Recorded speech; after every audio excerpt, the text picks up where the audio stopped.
Hello and welcome to episode 9 of the Curious on Earth podcast. I'm your host Henry Soinnunmaa and this is my conversation with Philosopher of Education and futurist Zak Stein.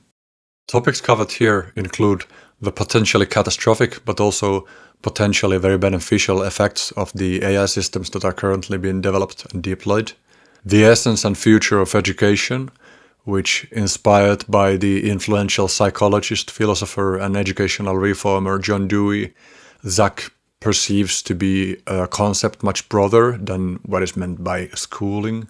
The metacrisis, which we find ourselves getting sucked deeper and deeper in, and potential ways of solving it.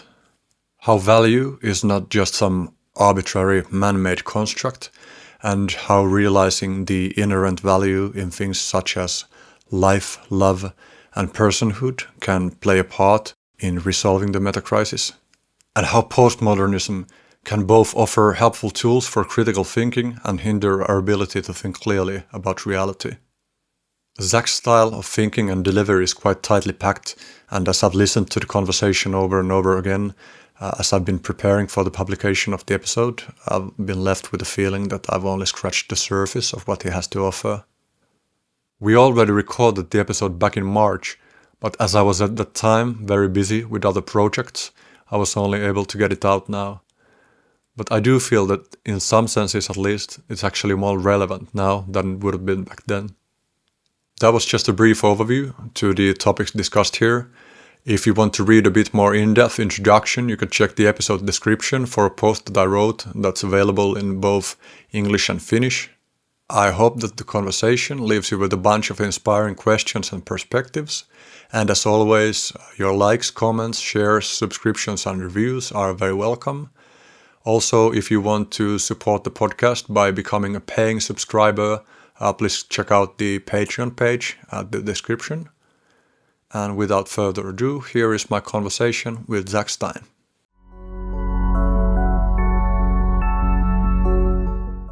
Okay, welcome to the Curious on Earth podcast, Zak Stein. I'm really glad to have you over.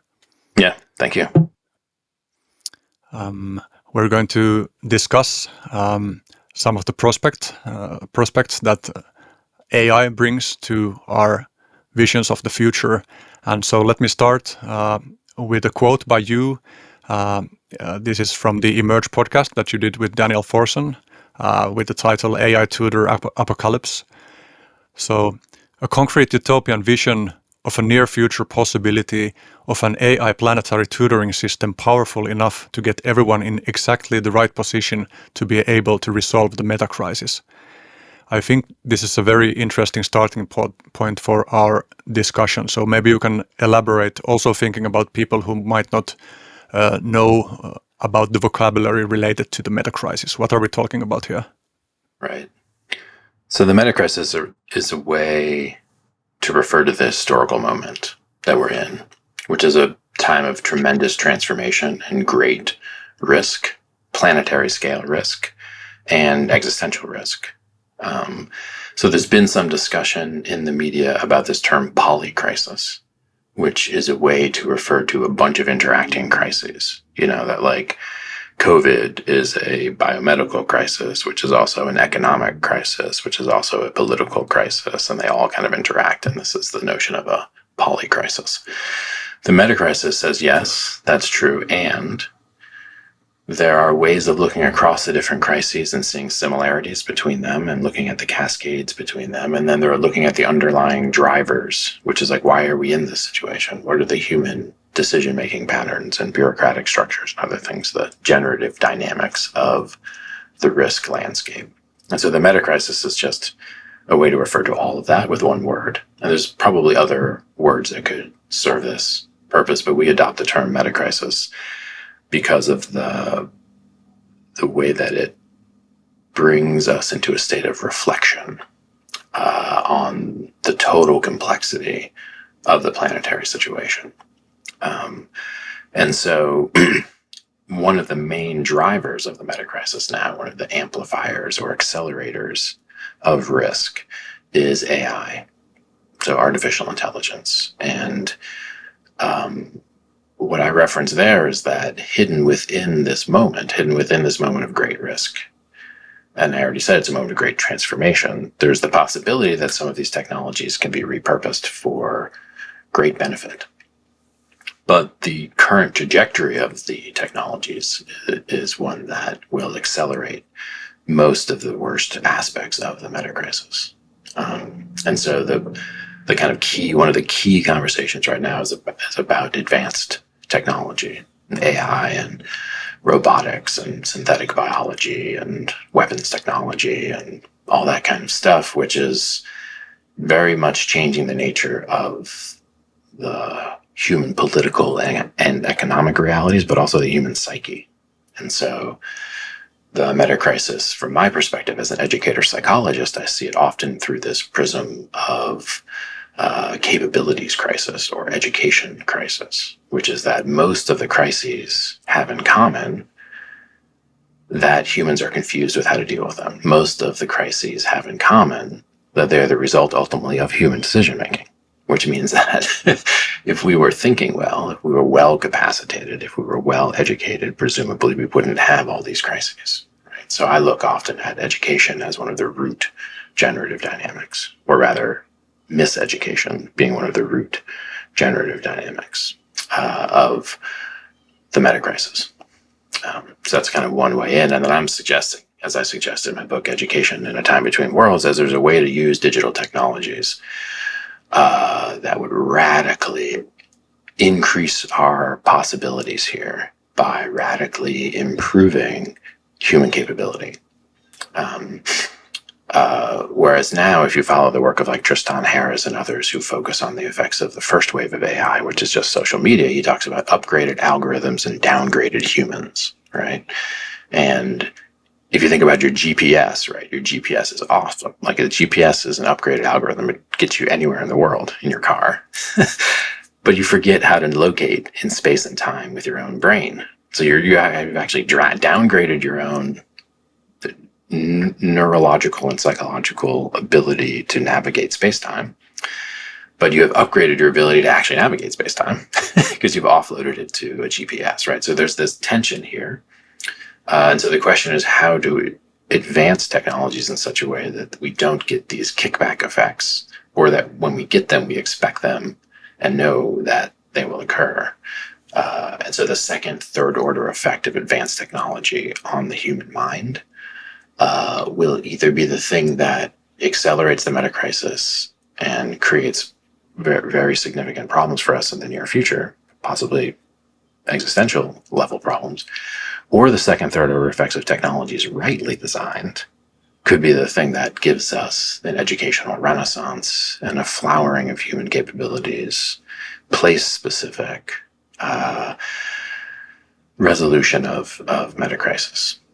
So that's kind of that frame. There's a lot. That was actually probably way too much to say in the first 5 minutes, but hopefully some people are a little bit familiar with some of the situation. That doesn't sound shocking that I'm saying that, all the humans are at risk, all life on Earth is at risk, that there are many interacting crises, that there are a small set or a relatively definable set of underlying generative dynamics, that one of the generative dynamics is our own mind, which means that we have to fix education and we have to fix our own psyches and our own psychologies in a very distributed, very kind of fast way in order to meet the thousands and millions of little micro crises that are occurring at the local level, which constitute the metacrisis, right? So, yeah.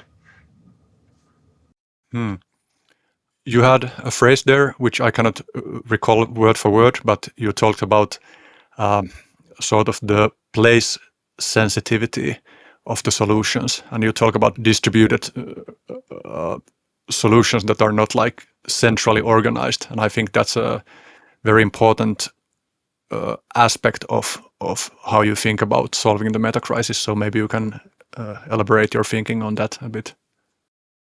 I actually think it's kind of both. Like, it is the case that for certain types of problems, you need something like centralization, and you need something like,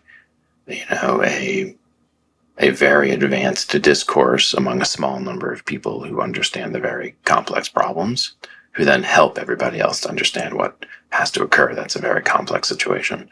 But then there are other types of problems which require precisely the opposite. dynamic, which require local sensing and local acting on unique place-specific problems, which can't actually be understood by the experts thousands of miles away, because it's unique, like non-replicable, meaning it's not occurring anywhere else that you have a city with this specific constellation of crisis type problems, right? Now, so the interaction between those two types of dynamics of problem solving is the place where we need to figure it out. And that is sometimes called governance, which is this modalities of collective choice making, modalities of collective action, which are neither purely egalitarian nor strictly meritocratic and hierarchical, but some complex combination of those two. So if you think about the human nervous system, it is both hierarchical and not hierarchical. It both has sensors at its limits, like my eyeballs, for example, which are actually perceiving more information than I can process. So the sensors at the limit of the thing are radically engaged, but all of the information kind of channels, quote unquote, up, if you will, right, to a small number of like chandelier cells and other kind of integrative networks, and then back propagates back down, right, out to action and other things. So there's hierarchy and non-hierarchy, and then the place farthest from the center, as it were, meaning my eyeballs relative to the chandelier cell and the visual cortex, those things are radically important and radically open and sensitive. And actually a lot of energy is invested in that, right? So it's not like, oh, there's a hierarchy and the top of the hierarchy is the most important, and then the bottom of the hierarchy is kind of, you can just mix and match stuff. Nope. Like every point in this kind of like organic holarchy is what Wilbur would call it, right? This organic full, rich complexity. So that's more the model, and we haven't ever built a human civilization that has that type of organic holarchy. Like we build these things that are kind of like mechanical hierarchies that run on fungibility of lower level components. Meaning like that they're replaceable and not as important as higher level components. You think about a military or something, or a factory. So the question is how to really fundamentally flip modalities of human collective choice, collective decision making, how to leverage both of those and not fool ourselves into thinking that one or the other is the one. In fact, it's very complex, unique combinations of both. And if you look at the kind of discourse around global risk and stuff, it's often polarized on this point. There are people who want to do like a grassroots, completely distributed, non-hierarchical type of operation, and actually very skeptical, critical of people who would point to the need for hierarchy, for example. And then there's others who just are like, these are such complex technical questions with such incredible power at stake, like nuclear reactors and stuff. There's a small number of people who can actually do the physics involved with understanding how to stop a nuclear reactor from blowing up, right? So it's like, do we open that to democratic decision making? There are questions about nuclear reactors that everyone's involved in, but the actual management of a nuclear reactor and understanding the technical risks are not in open conversation because you need a PhD, right? So, and that pisses people off. And like, so both camps are mad at the other camp, and it's kind of like this polarity between like, you know, like egalitarian, kind of like grassroots stuff, and then the kind of like scientific oriented, kind of like top down stuff. And of course, that's just crazy. Obviously, both are right. Obviously, there needs to be some way to bring those together. And different types of personalities are attracted to these two camps, and different skill sets are attracted to these two camps. So I think it's important to get that there's a type of social order that needs to emerge here that has rarely emerged, because it's also an order that is integrative and orienting collective choice and collective human action towards preserving the commons, right? Which is a different thing than doing all of that to like build our own resources up or get rich or beat an enemy's army, right? So not only are we trying to do this novel kind of like emergence of collective activity and choice, top down, bottom up, local, universal, we're also trying to do that in the interest of life itself, in the interest of the commons. So that's a very significant, what's called a transvaluation of the civilizational architecture, meaning a fundamental shift in the things that are valued and the way that we operate. We'll get back to the idea of the AI tutoring system from the initial question, but first, like an important concept to clarify is, how do you approach the concept of education? What is education most relevantly for you? Yeah, so I'm like a philosopher of education.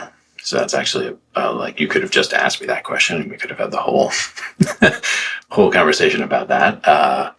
So a few things I'll say. One is that education and schooling are different. So if we're getting into the kind of semantics of this, many people think of schooling and they think of education as more or less synonymous. And the modern nation state has kind of made that the case, that when you think of education reform, for example, or you think of giving federal funding to education, what do you think? You think, well, the schools. But in fact, my definition of education, and I think good definitions of education are much broader than the school. John Dewey, the great philosopher of education, really one of the greatest thinkers of the 20th century, he believed that every institution of a society was educational in some respect, right? Which is to say that education is anything that intentionally transforms the capacities and personalities and dispositions of the younger generation. And so in modern societies with complex divisions of labor and all of that stuff, legal codes, and you get, the media is an obvious educational enterprise, right? So the newspapers and all of that.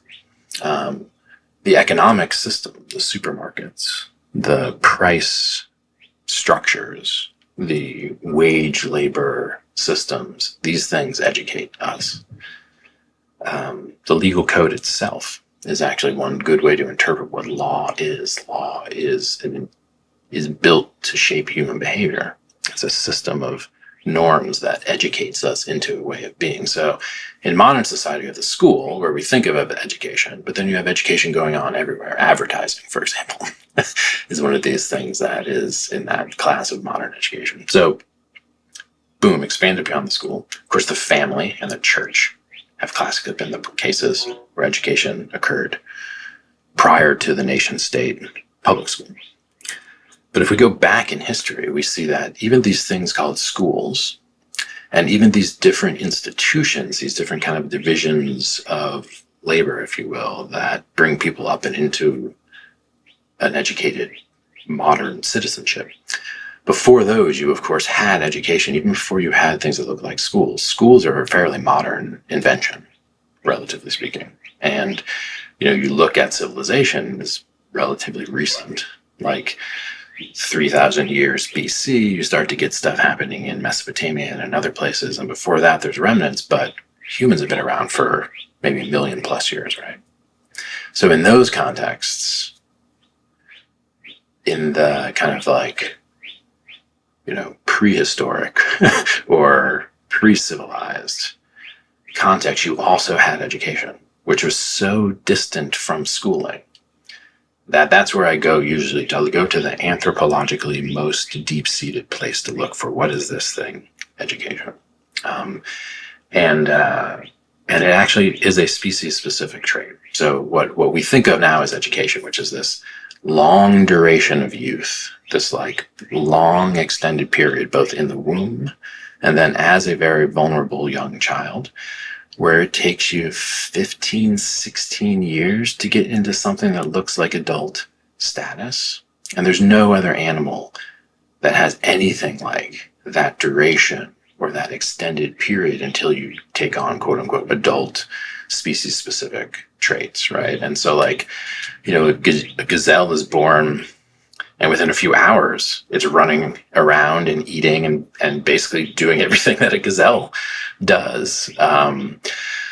Humans, it's quite different. So, and that begins very, very long ago, which is to say that the extended natality and extended duration of education, which is an adult and a younger person in relation to the world. So this is called a joint attentional situation. So this is me like really distilling down what's the most basic thing that's happening. The most basic thing that's happening here is that humans evolved to be able to hold extremely long duration joint attention with younger age conspecifics. That's like a comparative psychology way to say. Like the mom and the baby each look at something in the world, like they look at a tree together, they look at a rock or a piece of food together, or they're eventually talking, and they both know that they're aware of each other and the world together, right? And they both know that there's an asymmetry of capacity, which means the kid knows he's a kid. The mom knows she's a mom. So they're aware that they're in this situation where our shared intention is to accomplish intergenerational transmission, right? And so that's education. And that's the thing that actually I would argue sets us apart from quote unquote animals, if you want to use that type of language. There's a tremendous amount of stuff we have in common with animals, more so now we're discovering than ever. But there are obviously huge differences, and I would argue that the root is that. It's that basic ability to hold extended educational self-understanding, which is this long-form joint attentional situation.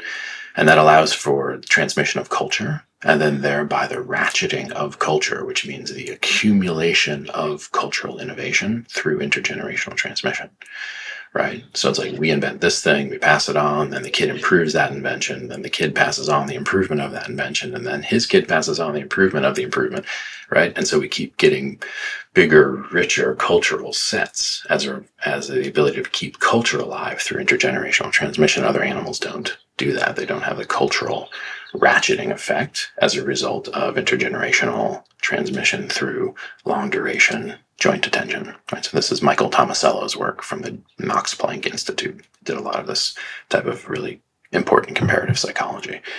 So to like recapitulate, there's this thing that we started doing hundreds and hundreds and hundreds of thousands of years ago, which allowed us to build culture and to pass on intergenerationally these complex technologies and personalities and worldviews.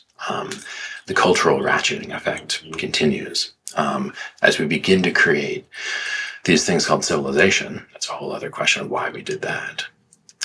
Then we get things that begin to look like schools for a small number of people who are scribes, who begin to write, right?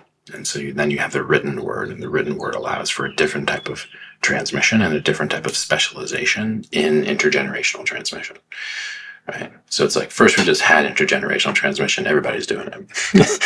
When you get specialists in intergenerational transmission, quote unquote teachers, right? And I would argue this probably happens with hunting, but then also with writing, and then with writing it has to happen. Then you get these things that are called kind of like schools. And so then that class of people who understand themselves as specialists in intergenerational transmission kind of expands. And the kind of confluence of like religion, the state, and education begins this kind of like churn of civilization and widespread, large-scale human domestication. And that leads us into the kind of current situation, which brings us to where I started, which is like we have dozens of different bureaucracies and institutions, which are all educating us, and then a whole set of them, schools, which are explicitly in a very serious way educating us. So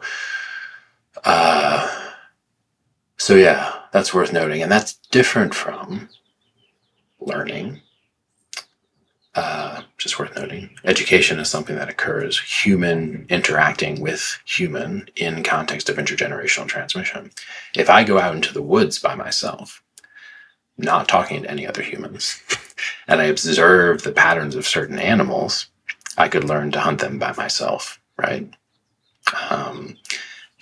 So that's important to get, is that there is learning, which happens, quote, in the wild. And then there is education, which happens always with other people, and these two things interact, right? So if you start to learn a lot from the wild, and then you speak to the elders about what you've learned, and then you go back into the wild and you learn more yourself, and then you speak more with the elders, right? You can get this dialectic. One of the things that modern schooling has done is broken our relationship to the wild, so that we don't do any learning in relation to reality. We mostly just do learning in relation to education. There's an exception to this, but this is an important point, which is that education didn't used to take up all of our learning. It used to be we had a lot of places where we had to figure stuff out ourselves in relation to reality, even if it was manual labor. But now there's a large percentage of people for whom access to reality is more limited, and the kind of simulation of reality created by education dominates the growth of the psyche. And so that is sometimes called like Baudrillard decay. Baudrillard wrote about simulation as a feature of civilizational decay. So that's a deeper thing to see, is that it's like educational systems, schooling in particular, can domesticate the human and actually run interference between the human and reality.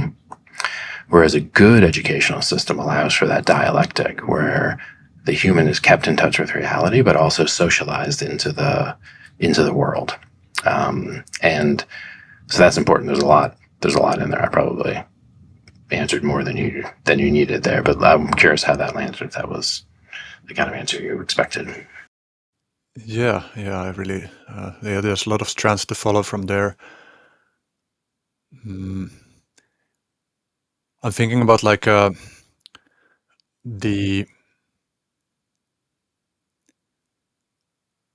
the process of intergenerational transmission ties back to my initial question regarding the vision of an AI planetary tutoring system and the threat related to our current systems. So, of course, like the way you've been discussing this in your work is that you look at both the dystopic and utopic implications of our new technologies.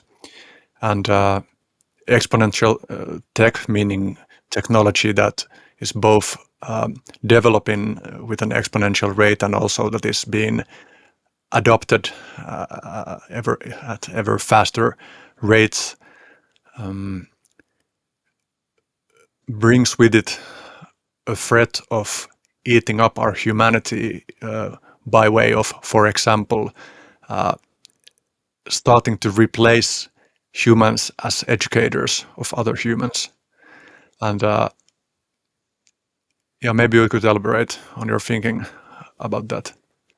Yeah, and that's kind of where I was going, is that reading about something is different than seeing something. And listening to something on the radio is different than seeing something. And that's obvious to us. Now you're watching TV.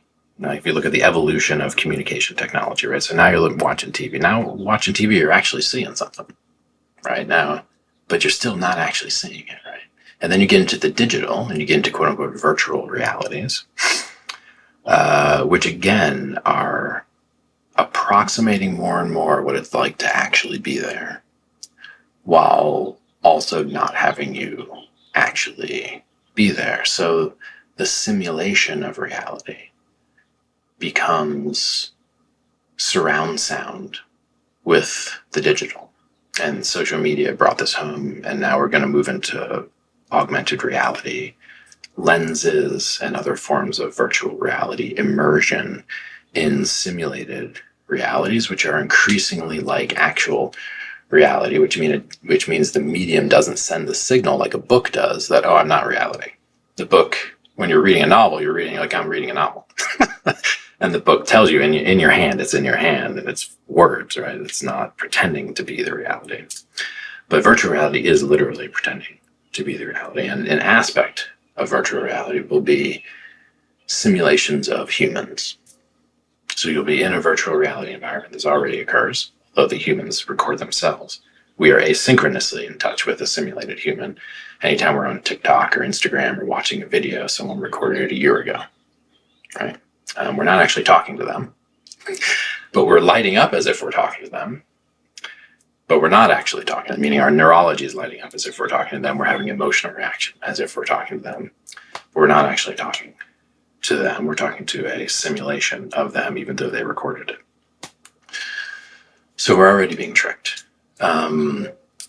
If you move into the generative AI landscape, which is the second wave of AI, which is not just curating our news feed and dictating the sequences of images and videos that we watch, it is actually creating the images and videos and texts that we consume. So there's a possibility of the emergence in the near future of extremely compelling humanoid simulations that are able to endlessly conversate with you, knowing everything about you that Facebook does and more, meaning it knows exactly what you watch, when you watch it, what you buy, where you go, who your friends are, how often you talk to them, if you're depressed, who you vote for, who you're attracted to, the commodities that, like all of that, which means it will be pretty charismatic.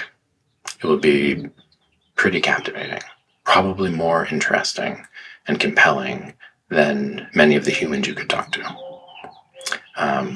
And again, it will not signal to you that it's a simulation. It will draw you in more and more into the simulation itself. And so this is me painting the picture of a technology that has the capacity, if irresponsibly used, to break that very thing I was pointing to that makes us human. Right? So it's running interference on the most basic reality that we require, which is me and you in relation to reality. That's the educational situation, right?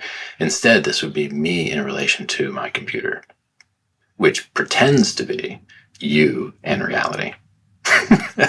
And it's actually more engaging than either you or reality are, because it's not built to educate me. It's actually built to do something else. We could talk about the fail states for these types of technologies. So this is that sense of an impending advanced technology that stands to, by design, replace teachers first, and then replace parents. So this will be a machine intelligence, AI, however you want to refer to it, but a digital socialization system, which will make obsolete that other thing. And so at a certain, meaning the joint attentional situation in the interest of intergenerational transmission that requires innovation and cultural ratcheting and all of that stuff that we've known for hundreds of thousands of years, maybe a million years, that stuff is obsoleted in a generation by an advanced technology that simulates that experience and actually at first appears to do it better. And so what that means is at a certain point in the near future, we'll have a generation of young people where the majority of their quote unquote educational experience is a experience with a machine, not an experience with other humans. Right? So this is a generation raised, quote unquote, predominantly by machines. Right.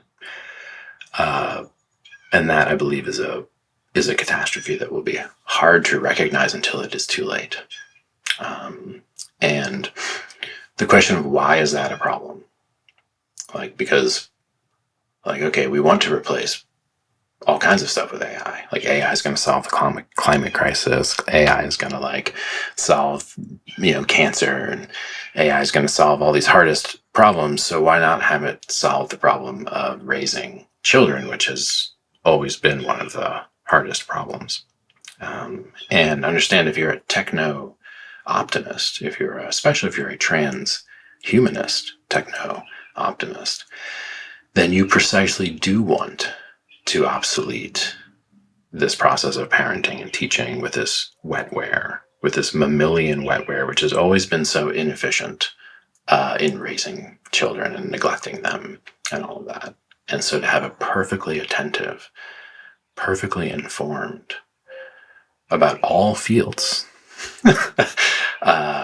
in conversation with your child, strapped to his head because it's glasses, so seeing everything he sees, right? Feeling everything he feels in perfect conversation, babysitting / tutoring / mentoring.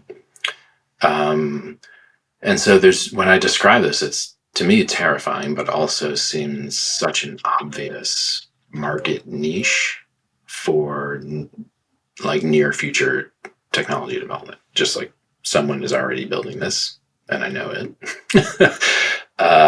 And there's nothing to stop them because we're not even clear why this thing I described is a problem. Like, why isn't that exciting to go get therapy from an AI and have your kid raised by a super intelligence rather than just your puny little human intelligence? Like, why is that a problem? And I think if we don't have some of our most basic kind of like ontological beliefs in order, then we won't be able to stop it. We won't have any reason to. I believe there are many, many, many reasons to avoid that path of technology, but the technologists who are pursuing that path hold very different values and may even be skeptical about the reality of value itself. Meaning that if you've been in the simulation long enough, you think reality is a simulation, so therefore humans create reality. Therefore, what humans value is what's valuable. And humans can value whatever they want. And the universe doesn't value anything in particular. Humans create reality. Humans create meaning in a meaningless universe. Therefore, we create whatever future we want. There is not really a better or worse future from the perspective of the cosmos. There's only a better or worse future from the perspective of the human. So it's up to us. And that's the kind of postmodern view that is hidden behind the techno-optimist transhumanist, which is that it is up to us to create meaning in this meaningless universe and to give purpose to purposeless evolution. I believe both of those statements are incorrect. I believe evolution was purposeful long before we got here and meaningful, and that the cosmos has intrinsic value, which it is our obligation to pursue. And personhood is one of those intrinsic values, and love and intimacy and things of that nature, which are the very stuff of the educational realities we've known for all of our existence. And so to remove from the process of socialization, personhood, choice, eros is wrong. But again, I'm standing on a worldview that claims value as real, and so I say, oh, no, it's wrong, right? But if you think it's all a social construction, that what I value is what I value, what you value is what you value, it's arbitrary. Whoever has the more power is the one who decides what is valued in the future.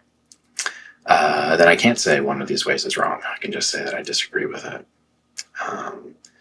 And so that's kind of the state we're in. We don't have even the language to object with articulate kind of like reasons to these ambitions of the techno-feudalists, to these ambitions of the transhumanists, who themselves want to upload their consciousness to computers and solve the problem of death with technology and other things which are, I think, demonstrably unreasonable. But again, I'm kind of a little bit of kind of like disturbed enough by these unfoldings to speak a little bit frankly here. Yeah, you wrote in the paper that you sent me before with the title The Last Educators, that according to this transhumanist view, of course we should hand over our children to the AI superintelligence. And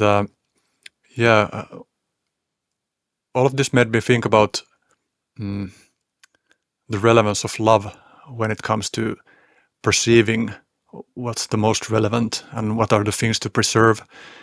And it also made me think about Scott Alexander's recent blog post where he was talking about how we seem naturally inclined to understand the sacredness of love in a way that humans are generally quite avoidant towards trying to regulate falling in love. So even though we do have quite a risk-averse society in many ways, we think about the risks related to different kinds of activities, and we try to regulate the activities that seem most risky. And of course, love inherently holds enormous risk of pain and suffering, and yet still we understand that we need to let people make their own decisions and own mistakes when it comes to love, and that we cannot evaluate the process of loving with indicators such as efficiency, like who's the most efficient lover, how can we love more efficiently.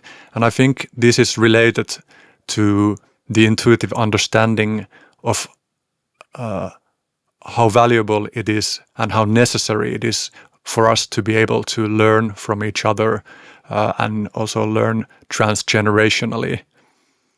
And I think in the current situation, because there's so much of the hype talk, there's so much interesting and engaging propagandizing of this stealthily religious worldviews that don't see the value in the humanity and preserving the humanity. And I think if you just think, it's understandable how someone can build a worldview where the meaning of being human just doesn't register at all. So if you are disembodied in the sense that you are not in the flesh in this world in interaction with other humans and other beings here, you can easily see how someone might construct a worldview like that. And because many of the people who talk about that are very powerful, they have a lot of resources and they'll have a lot of charisma, they persuade people very efficiently. And in this situation, it's infinitely valuable to have people who are grounded enough to see the relevance of love and the relevance of being in relationship and the relevance of depending on each other. And these are things that are easily overlooked when you become hypnotized by the, of course, often also actually very beneficial aspects of these AI systems that we use. I use, for example, ChatGPT or GPT-4 regularly, and I find it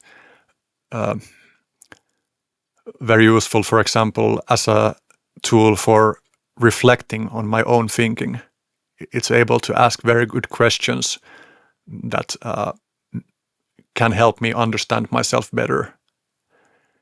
But there's some sort of Faustian bargain where, as you said before, that especially initially it seems such a perfect system that you can be educated or learn by the aid of a personal assistant that is completely focused on you and knows how you learn.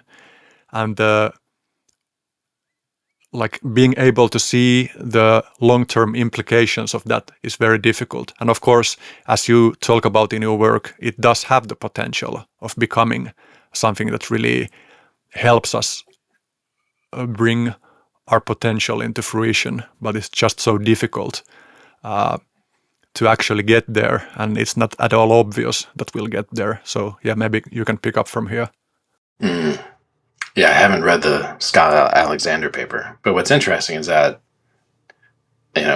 Mark Gaffney, who I work with closely, he's got that phrase that's like, we've killed all the gods but Aphrodite, right? Which is like love is the last value standing, and we can't even really justify it. Like that, like, why is love valuable? Just because we say it is? Like, I don't know why does Scott Alexander ground the value of love in cosmic love, in evolutionary love, which is a love that precedes us and embraces us and moves through us? Or is he seeing love as one of the social constructions which we happen to value more than others? And I think that's the paucity of language even to protect love. He's saying it's a common sense sacred axiom. Love is just common sense sacred axiom is what we call it, but that's not enough. Common sense sacred axiom, it's not enough to stand up against the techno-feudalists who are coming for love. And I would argue civilization has always been coming for love. That's why the great religious traditions that emerged in the axial age, at the kind of like time when civilization was beginning to really bear its teeth, stand for love in the face of the things that would roll it over.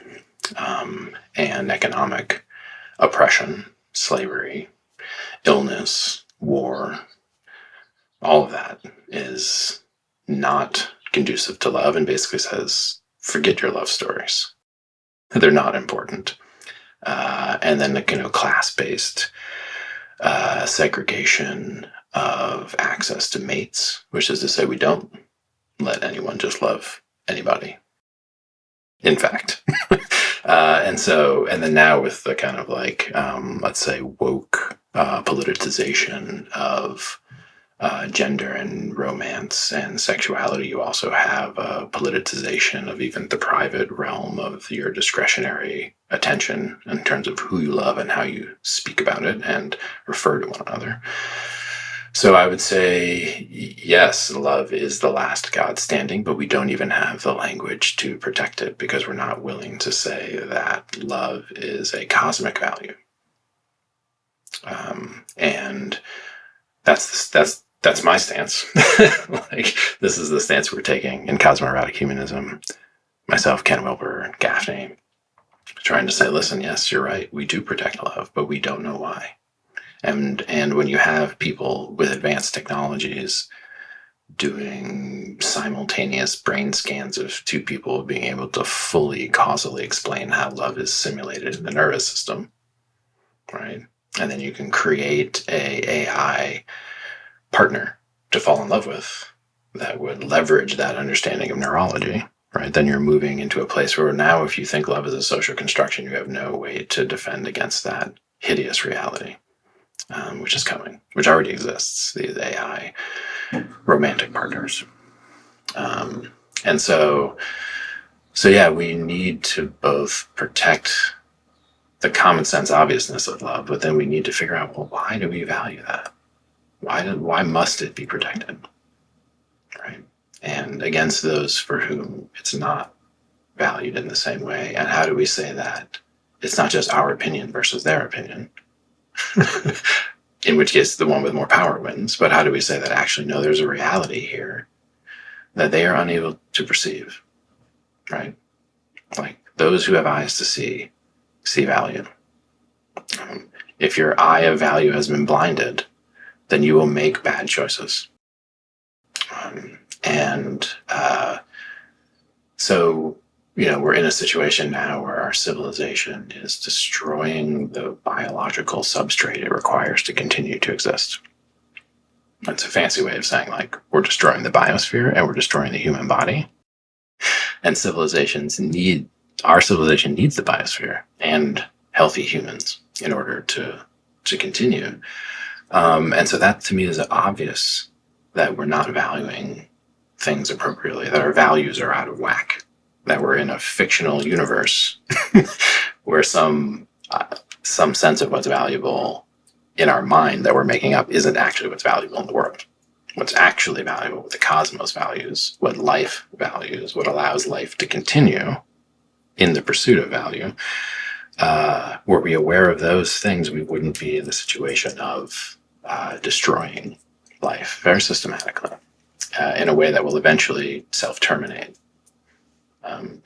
And so I'm in that situation of saying, like, yeah, we need to find a way to open again the eye of value and to convene a discourse in which the things we say about value are not arbitrary and that the final arbiter of value is not power.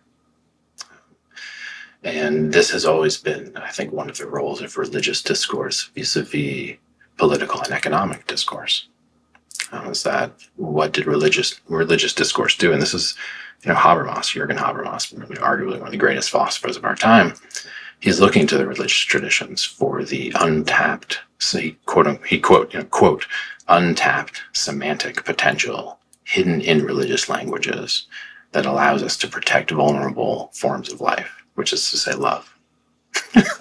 Right? Like, where do we find the language to protect love from those who would destroy it?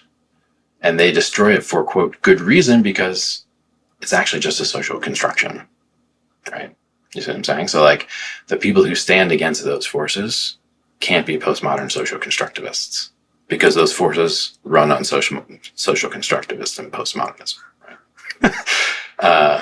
And so we're in a situation of, like, many of the most, like, peace-loving and kind of, like, social justice and kind of, like, ecologically oriented and kind of, like, spiritual and kind of, like, those groups who would stand against those folks when they're back against the wall, they're social constructivists. They don't want one culture to be better than another culture, or one group to really be better than another. So, like, we have to cut through that very strong and get to a space where we can speak again, standing in the field of value. So that is, I think, one of the projects here, like, educationally. It's like reminding ourselves that value exists, engaging those practices that open the eye of value, which means that, like, make apparent the intrinsic value of, let's say, a tree, right? Because think about a tree. Why is a tree valuable, right? For lumber, you get like $300, $400 or something out of that tree for lumber, right?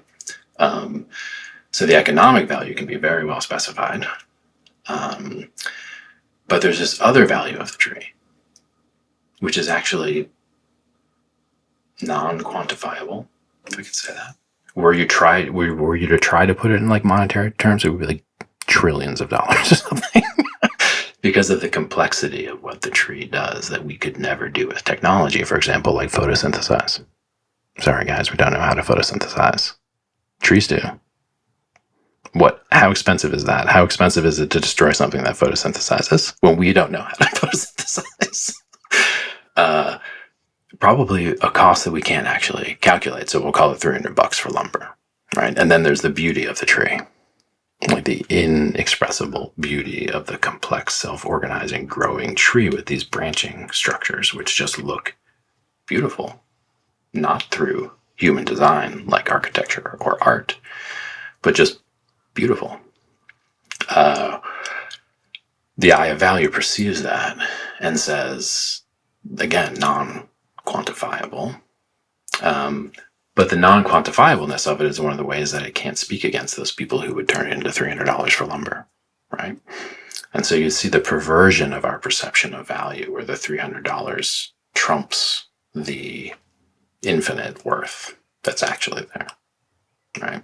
And it doesn't mean we shouldn't build houses.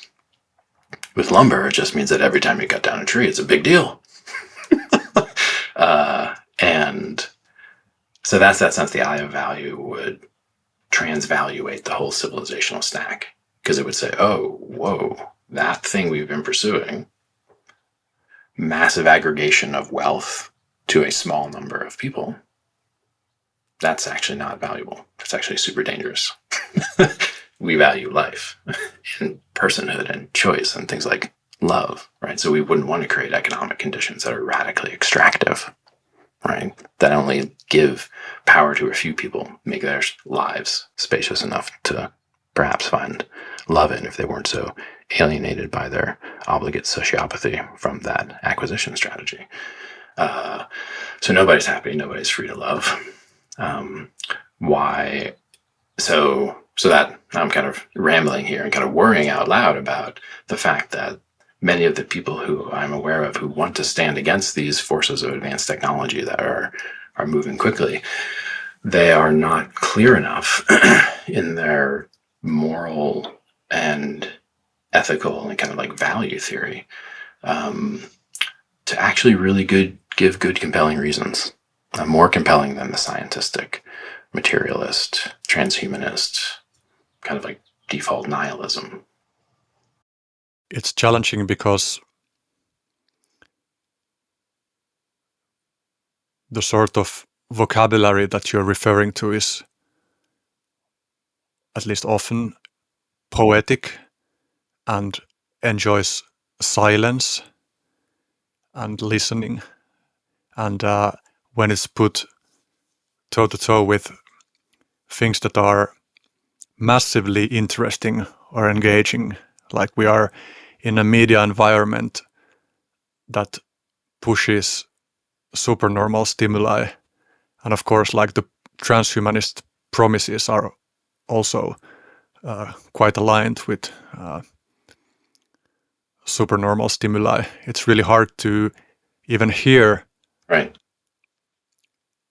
the, so to say, the vocabulary of love in the background because the other voices are so loud.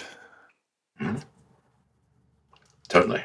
Like, I think we may look back at this period of history and look at advertising the way we look at like slavery or something.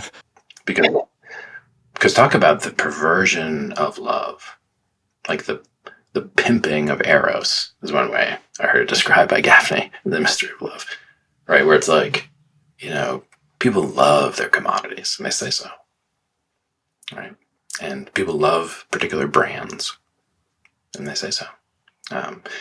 And so like the distortion of our desire is another way to frame it. Like the inability to actually clarify to ourselves what we really want because we're being told 1,000 different messages about what we want, including who we would want to take as a love object, what we would expect when being in love, all of those things. And so yeah, it's not an easy situation in which to ask people to open the eye of value,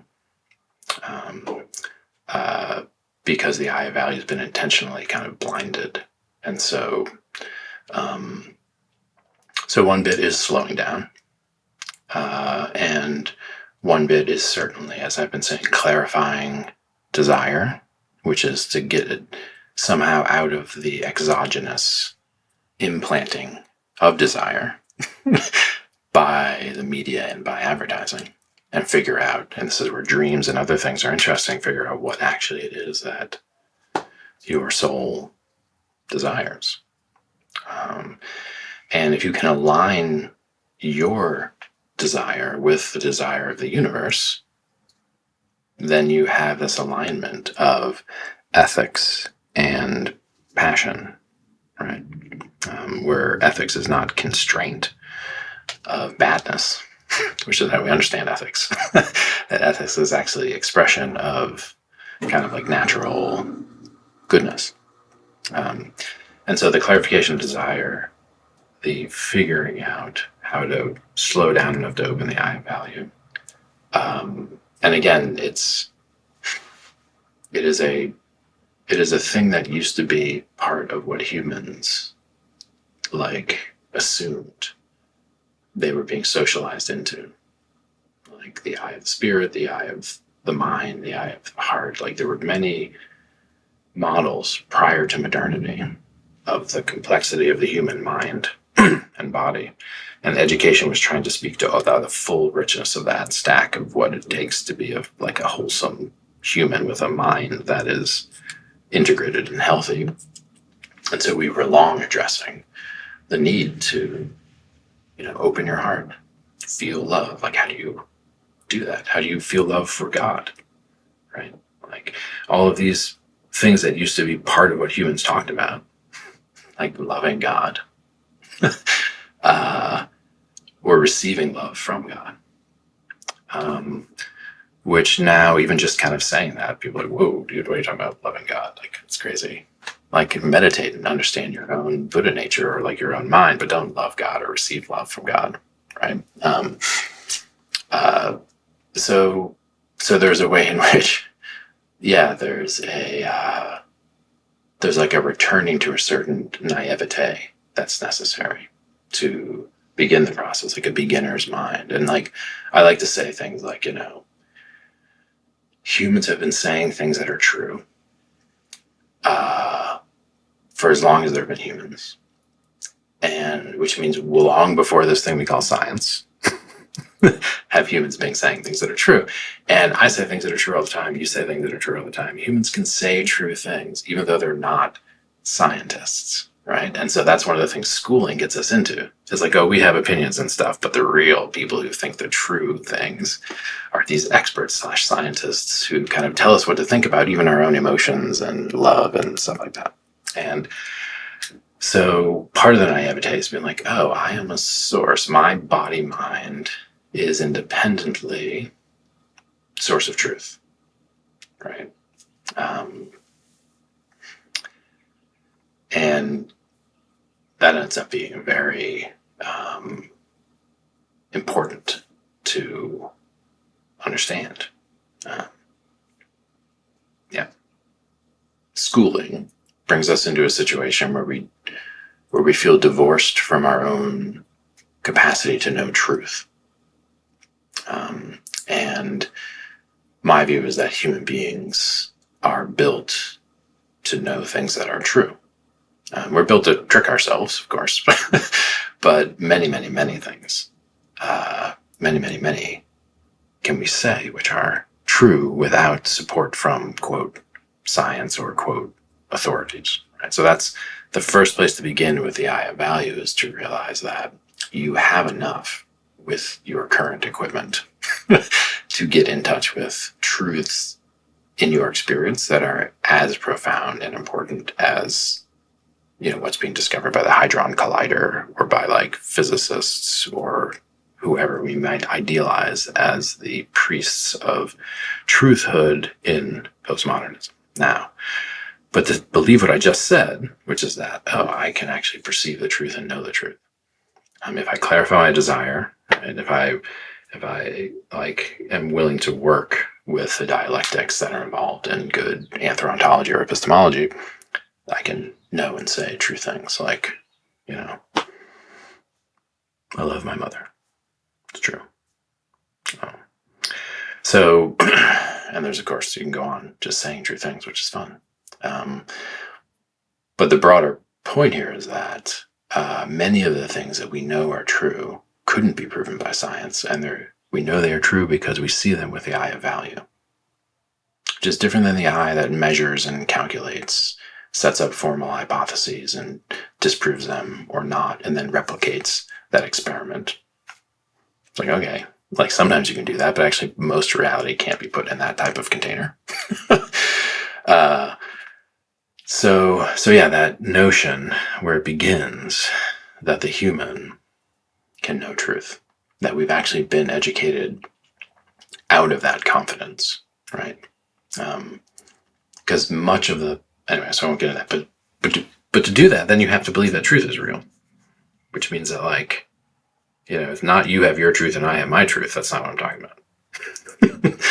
I'm not saying like you have the ability to trick yourself into thinking that your personal perspective on an issue is the truth. That's not what I'm saying. You can do that, but that's not what I'm saying. I'm saying actual truth, which means that we would agree.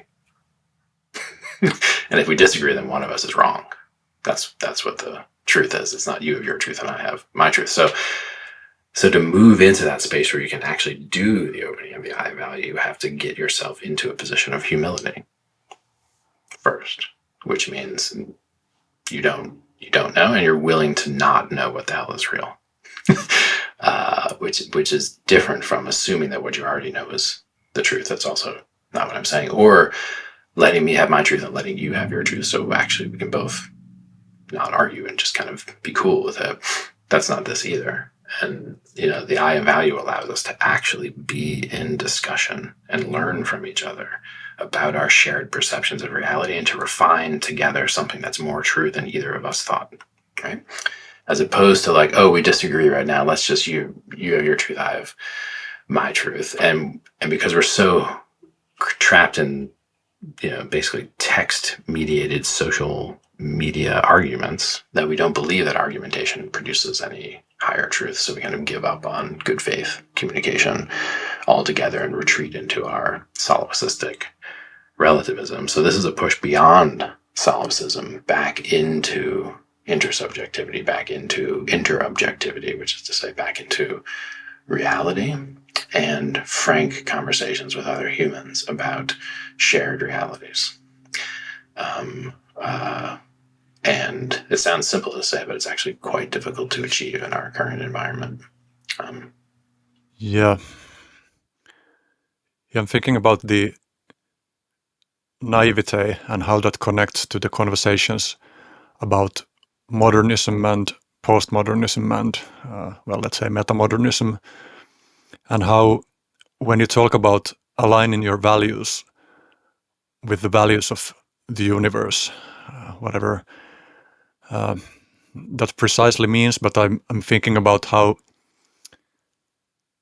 because as you mentioned, some people are like, whoa, what are you talking about? When you refer to values such as truth and beauty and good as being something that's not invented by humans, that there's so much cynicism nowadays about them, and to imply that they would exist as anything else besides a social construct is somehow very seen as very provocative nowadays.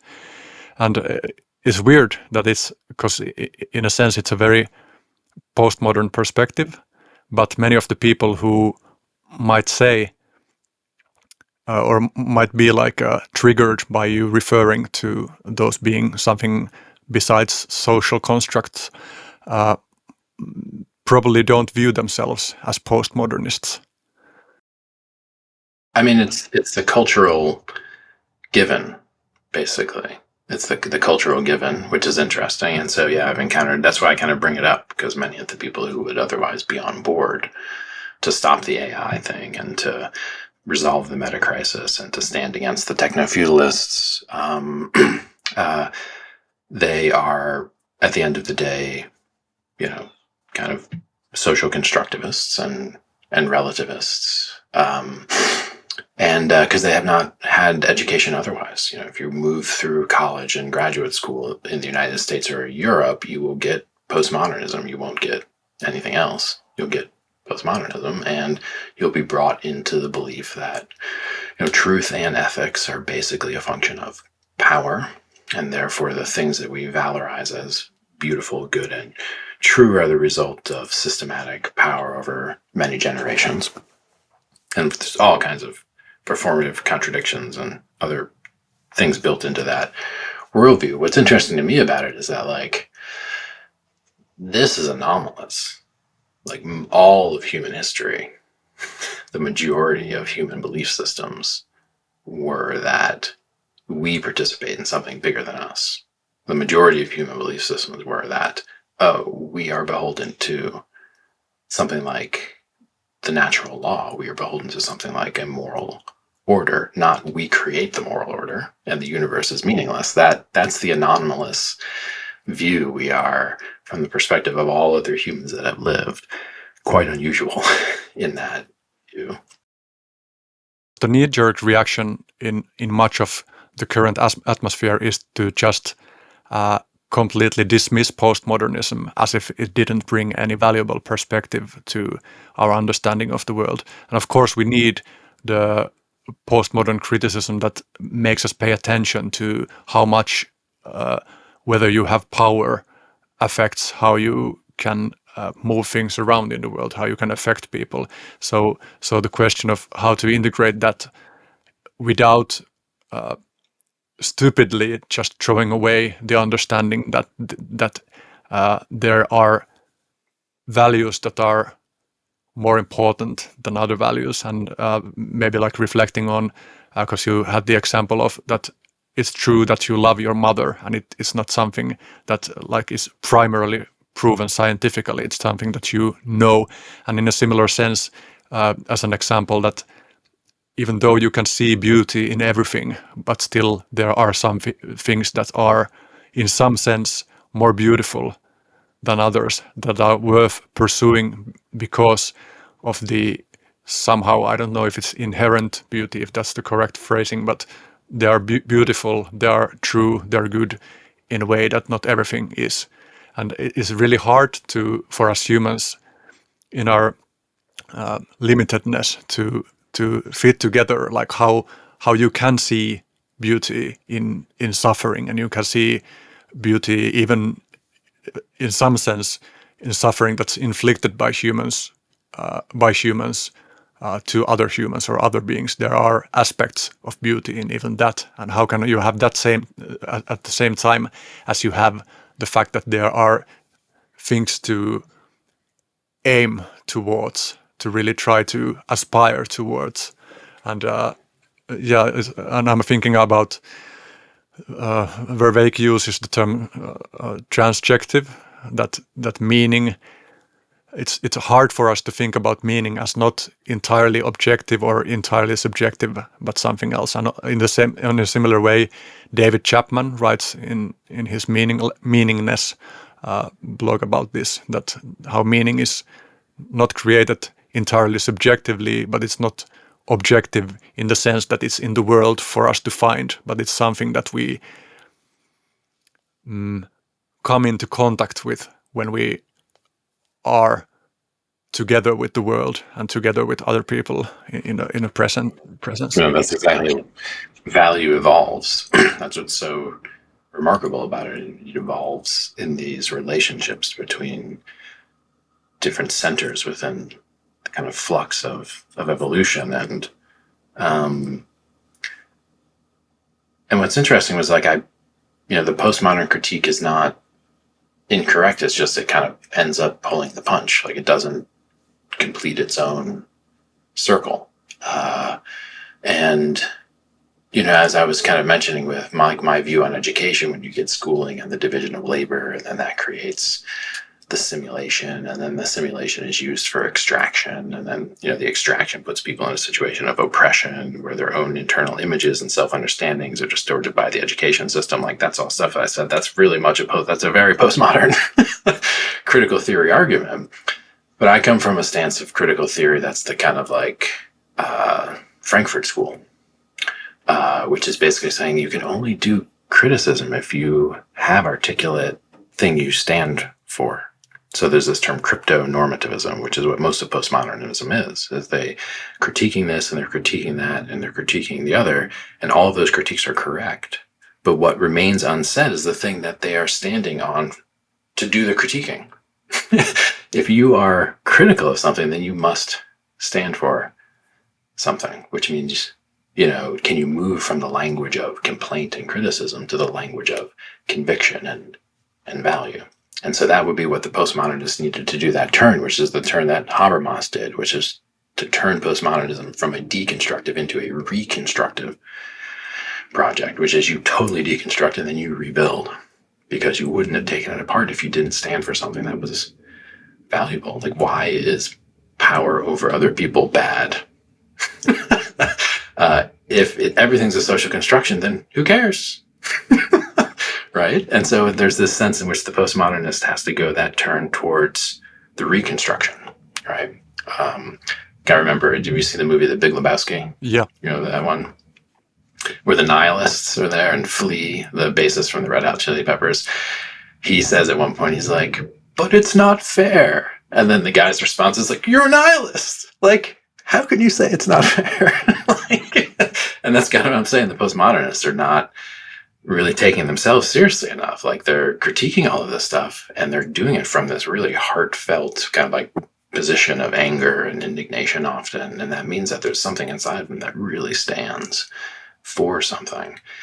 So to move out of the crypto-normative into the explicitly normative, to move from the deconstructive to the reconstructive, that's the postmodernism that we would need. Because it's not like the religious traditions didn't have their problems. Of course they did. And in fact, I wouldn't even be speaking about them if I hadn't already done the work of looking at the shadow and postmodernism reveals these shadows, but then says there's only shadow. And if you say there's only shadow, then you are speaking shadow. Follow me, right? So then you have no place to stand. So if you're going to call out the shadows, you need to be able to claim your own position as light. And that's a kind of self-referential kind of like humility required to do that. Because now you're on the hook for something. Now you have to go build something better than this thing that you're critiquing. Let's go do that, right? No one's doing that. They're just critiquing. But at some point, we have to go build something better than the thing we critiqued, right? Which means we have to be humbly looking at reality again and realizing that we've never built something that worked. Here we are talking about how bad it is, but we haven't built anything better. What would we have done, right? So there's a lack of seriousness in the postmodern discourse, even though it sounds very serious because it's so critical and it's so much indignation about such serious topics. You realize that actually they're crypto-normative. They're doing all of this yelling and complaining without actually articulating for me the things that they stand for. It's quite easy to get a large group against something. It's very hard to get a large group standing for something. And then building, reconstructing. How do we move from deconstructing the old power structures to building a power structure that could be responsibly used? Or is there no vision of what a better world could be? All we are left with is languages of complaint and languages of criticism, which ostensibly in a hidden way just appeal to the existing authorities to fix it. That's the other thing that the postmodern structures do. They, to my mind, remarkably consistently appeal to existing authority structures, university systems, government systems, other systems that set requirements. So again, they're not building some other system. They're criticizing this system to the powers within this system to get the system to change, which is like, that's weird. Which is again a result of the crypto-normativism. They don't really know where else to look. So yes, postmodern was a critical moment, but it hasn't completed its work. It needs to turn reconstructive, and then we get into a different phase of philosophy. Yeah, and that's why we have movements thinking about what comes after postmodernism, like metamodernism, trying to integrate both the value that postmodernism brings to the table and also looking back at times before postmodernism. What does modernism have to offer? What do different forms of pre-modernism have to offer? They definitely do have things to offer. So to once again tie this back to my original question regarding the near future possibility of an AI planetary tutoring system powerful enough to get everyone in exactly the right position to be able to resolve the metacrisis, just to remind, because I think that's just such a good phrasing. You've said somewhere something along the lines of, we are not currently people who can solve the metacrisis, and we don't currently know how to become the people who can solve the metacrisis. But when we start asking questions about how do we become people, and we meaning anyone in this world, how do we become people who are able to solve the metacrisis, that's like thoroughly connected to the possibility of getting help from building technological systems that support us in flourishing as humans and putting out our full potential towards solving those problems in a beautiful, non-totalitarian way, because it's really important also that the solutions are not top-down in the sense that there's some authoritative body somewhere who tells everyone what they need to do, that it needs to be, as you've said, like emerging based on the uniqueness of what different kinds of people have to offer. So how do we become the kinds of people who are able to solve the metacrisis, and how does this connect to the positive technological opportunities offered by AI systems that we currently have or that are emerging? Totally. So a lot of what I've said, I think I've kind of answered that along the way, right? I've said several things that are relevant. Like, we need to become people who have rich languages of intrinsic value, people who have rich languages of strong evaluation, and therefore a shared sense of what is actually at stake and what types of futures would be valuable and what types of futures wouldn't be. So sometimes we speak of a universal grammar of value as a context for our diversity. So it's not homogenizing value set, but it is a planetary scale, macro ethics that agrees upon the value of certain things. I think the most minimal one would be the continuation of the human race and the biosphere as we know it, for example. So that is one key thing, is we need to move from a place where our species is divided between those who are kind of like believers in the religious traditions and those who are believers in scientific humanism, where the scientific humanist believers have most of the power and are building the future. We need some, at the level of superstructure, at the level of planetary culture, some way to bring together the great belief systems into a world philosophy that can manage advanced technology and reimagine civilization. So that has to occur. Without that, even the most capacitated and intelligent technologists and politicians and others will be in a difficult position to try to motivate the heroism and motivate the self-sacrifice and motivate the innovation that would be necessary to resolve this. So we need to become a very different type of human. Like I remember Ken saying something like, in pre-modern world, God was everywhere, and in the modern world, God was nowhere. And then he said something like, and in whatever this future thing that's emerging is, God will be everywhere again. And so that's it. We need to reinfuse most of our most important endeavors with a very real language that refers to intrinsic and real value, which is another way of saying, like, there's nothing that is secular. There's no place where we kind of like hide little things from the vision of everybody, which is what our current system allows there to be, a place where basically, like, laws don't apply. Places where the long-term consequences of our actions, who cares, right? Like all of these things that are demonstrably irresponsible, which we just do as common practice. We have to kind of like audit all of those systems from the perspective of the sacredness of life.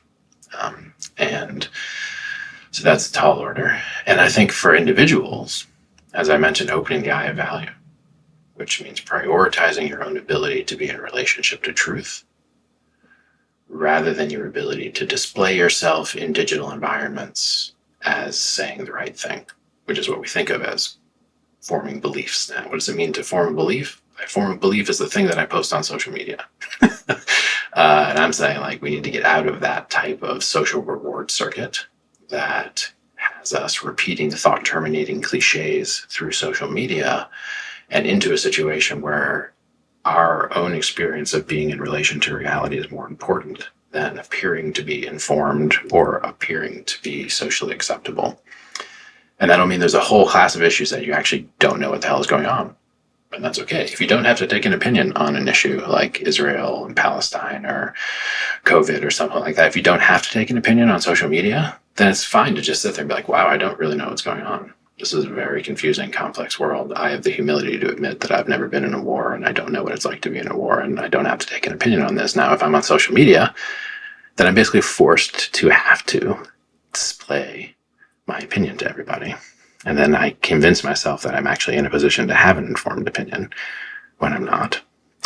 And so we remove ourselves from this thing that's been created where we have to display ourselves in social media and put ourselves in a position where we can value, again, those things that are actually real in our lives. So a big part of what we need to do is unplug from the existing digital media infrastructures and return into things that ground us again in interpersonal communication in the places that we actually live.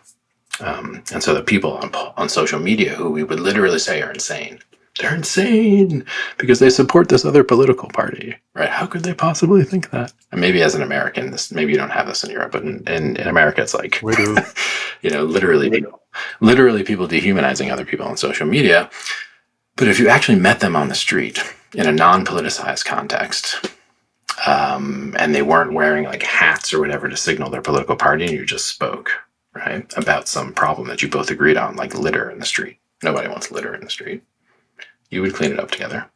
But there's not even that opportunity to get past the mutual projection and shadow projection enabled by social media, which is, by the way, designed to do that. So you keep outrage, like posting, so that they can make money by selling you ads. So that whole thing has to just break. That whole system just has to break, and people need to be liberated from that to get in touch with reality again, which is especially the reality of other people whose realities they completely dismiss because they've been pigeonholed on social media. Just go talk to that person.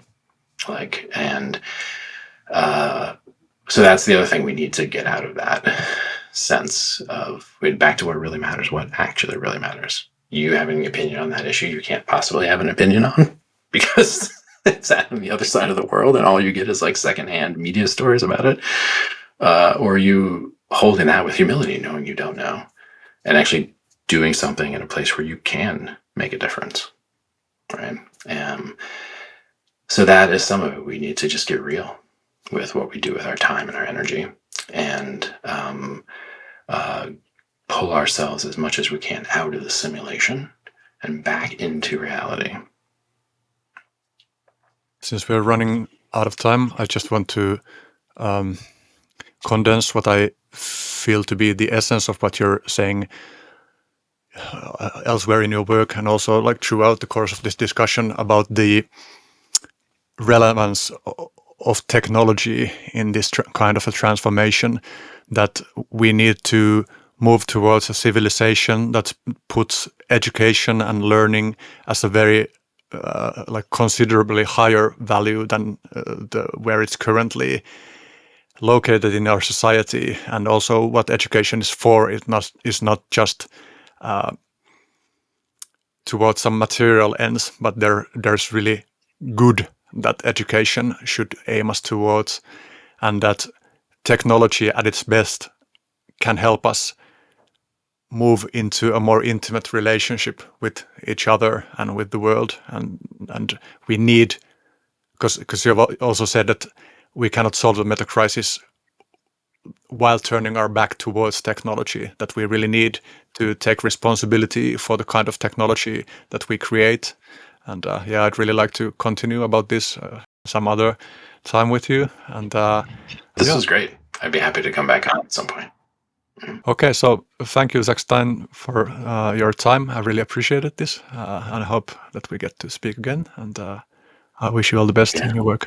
Likewise, this was really fun. I appreciate the time. Thank you.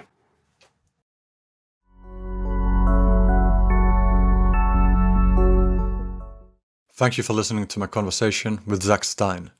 Please leave a like, comment, share, subscribe, review, and consider becoming a paying supporter through the Patreon page. That's it for now. Bye.